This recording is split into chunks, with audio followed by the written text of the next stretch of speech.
Chad out there anywhere?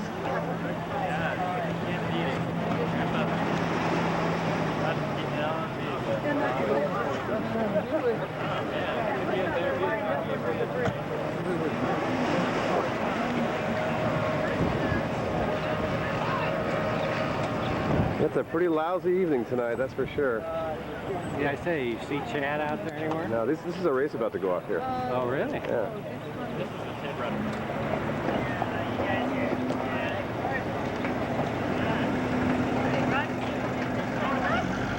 Every moment captured on videotape.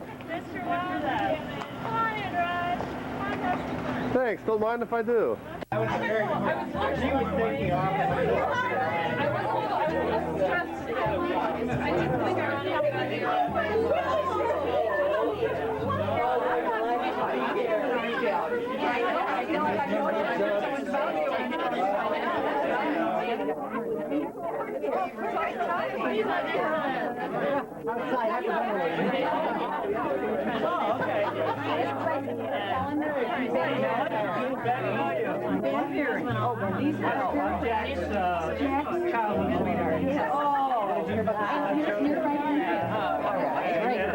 Now this is Meredith Brandon.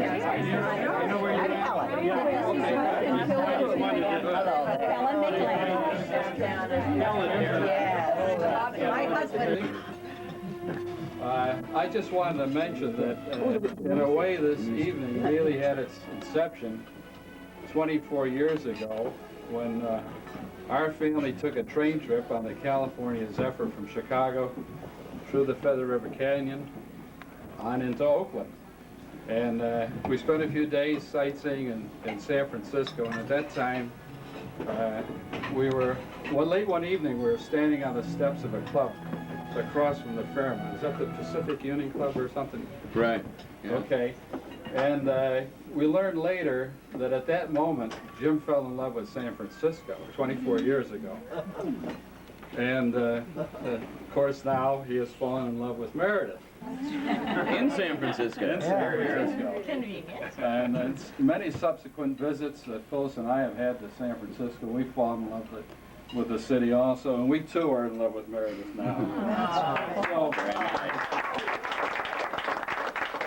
we're looking forward to the union of our two families tomorrow very much. And along the lines of that same trip I'm just telling you about, we visited our very good friends, Betts and Ben Vering, who live in San Rafael, who are with us tonight. And they took us out to dinner 24 years ago to the Caprice. Oh my God. We've been back here many times, and we're delighted to be here again at a rehearsal dinner. It's great. Now,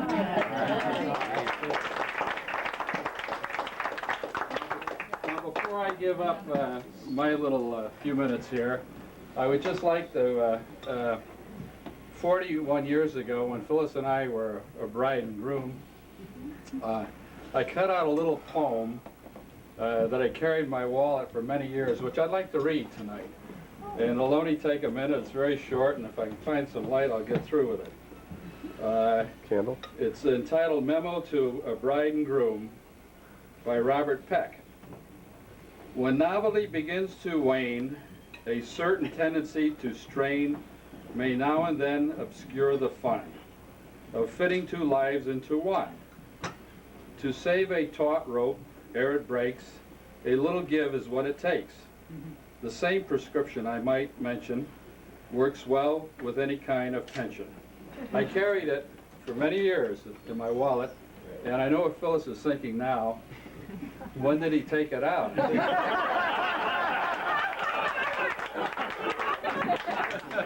But in any event, after 41 years, I'd like to present it to Jim. All right. Thank you very much. And Phyllis and I would like to have all of you join us in a toast to Mr. Meredith and Jim. May they have a lifetime of love, happiness, and much good health. Cheers. Thank you. Cheers. Very nice.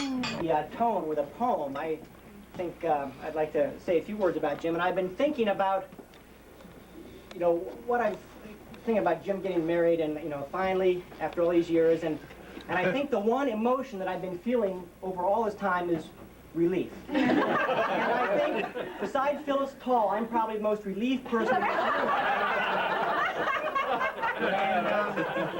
In my office, I get these calls, and they all know Tall in my office, and they say, now, this is your 38-year-old best friend from college who's single and lives in San Francisco. And there's always this long pause, and they look funny at me, and then, but now it's all over. But, thank goodness. But I have, for Meredith and Jim, a poem that I wrote, actually, and I've been carrying it around in my pocket for about a half hour. I went to write it 15 minutes ago. Yeah, that's right. Half hour. Never to be upstage. And this is called Ode to the Bride and Groom, or Meredith, you've got 24 hours to come to your senses.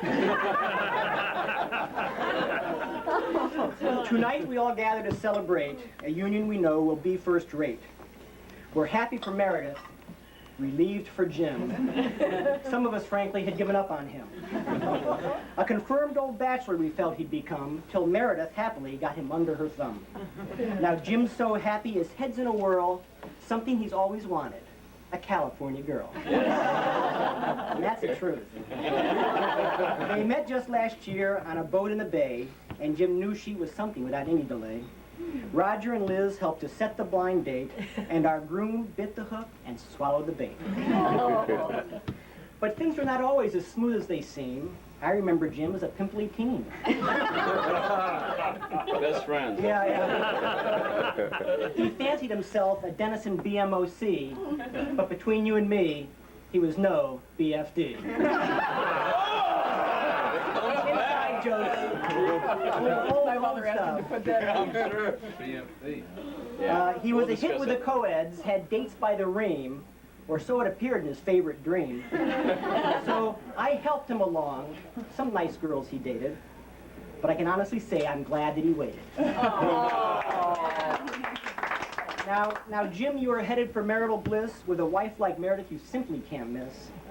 But with Jim always around in their honeymoon nest, what if Meredith longs for her days at Northwest? So as your best man, I can say with great pride that you chose very well when you picked your young bride. And although I hate to end on a note that is sappy, for you two, all of us here are quite happy.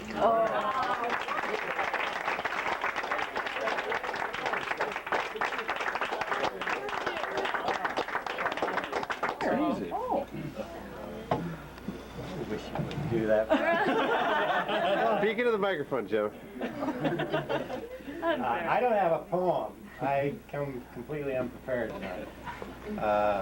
But I do have a couple of adages that kind of apply tonight. First being that there's always a special closeness between a father and daughter, which I think is true in our case. I think it's true with all my kids, as a matter of fact, and I am blessed from that perspective. Second adage being that supposedly when your daughter marries, you don't lose a daughter, but you gain a son. And I can only hope that one's true. So far, we have, as a clan, the Koenigs have welcomed Jim wholeheartedly and with a great deal of joy. He's a fine young man. My kids have all chosen their partners well, and Mayor has followed in that tradition completely. We're delighted to welcome Jim into our clan and look forward to their having many, many years of happiness together, and I'd like to add my toast to them. Thanks, Yeah. I am also unprepared, but I remember the first day very well when Mayor and Jim met. It was up on a beautiful mountain on a beautiful afternoon for a good friend of Jim and Elizabeth, Coco, and it was a beautiful, beautiful evening. And Elizabeth, being the very protective and involved sister she was, saw this cute guy for mayor and kind of allowed them to walk up on the hill and sit and watch the beautiful sunset together. And that was the first day Mary and Jim met. And took him a while to get going, but he finally did. A year, yeah. And it took me a while to get to know Jim, but despite getting to know him very well after last night, I still don't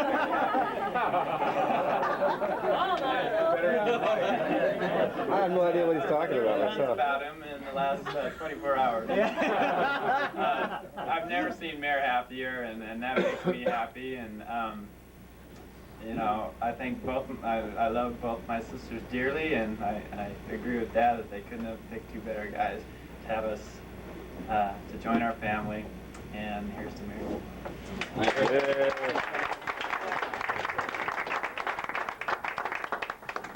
I think Doug Arlen needs it mentioned because we were conspiring one day when we were looking for a house, and it came up in conversation, well, what's that sister of yours up to? And I said, oh, she still can't get a date. And I did not say that. Not you. You were perfectly respectable. But, I said, you know, Coco always thought that those two idiots should get together, and Doug's face lit up like you've never seen. So he is a major lug broker himself, and he's not taking credit over there. But I really want to give Jim credit because I think, you know, when a relationship is special, there's a chemistry and there's a little magical something that everybody gets very excited about, and I think sometimes you can be the last one to realize that. And In my case, yeah. and so many people were just, you know, they'd been on one date and everyone was saying, aren't they great? And they had so many love brokers just making sure everything was so perfect for them all the time, and gossiping about them and saying, oh, I hope they get together, aren't they, darling? And that takes, there's a lot of pressure there. I remember one of the first dates Mary and Jim had was in my hospital recovery room when I had the largest baby ever born. I was sitting there in the hospital for a week, and there was nothing to do, and Mary and Jim and about 16 of our close personal friends brought in a 12-pack of beer and a large pizza, and you know, you're allowed 1.5 visitors, and we just took over the hospital and had so much fun. And there were times I looked over at Jim, and he was, you know, it was a very intimate and familiar setting to be in this hospital room, you know, with all the immediate family, and they were just newly dating, and he was so cute, and he was such a trooper, and I just knew that he was someone who could handle this nutty family of ours. And there are many. Roger is nutty enough that he can, but you know, it takes a lot of spunk. Yeah, no, I just salute Jim because I just think he's put up with a lot, and I just want to say that it's going to be worth it, and you know, the best is yet to come. We'll get off your case now. We talked a lot about Jim Tull last night. Jim is reluctant. That's just a general word. Reluctant about a lot. He was reluctant getting into this arrangement. He was reluctant to replace that lousy Fiat. This reluctance is sort of a recurring theme. But anyway, that's something different. We put together we come from a clan that does some sort of singing as events, and Mary and I have not had a lot of run-throughs on this tonight. This is also a half hour, not 41 years old. But we're going to give it our best shot. This is for Jim and Meredith. This is something along the sailing theme and all that kind of stuff we got going here. So, here we go. You may know, some of you may know this tune, but don't pitch in. Anyway. He was drifting along in his clueless way, waking up ungodly hours to make his pay. Lots of folks were getting hitched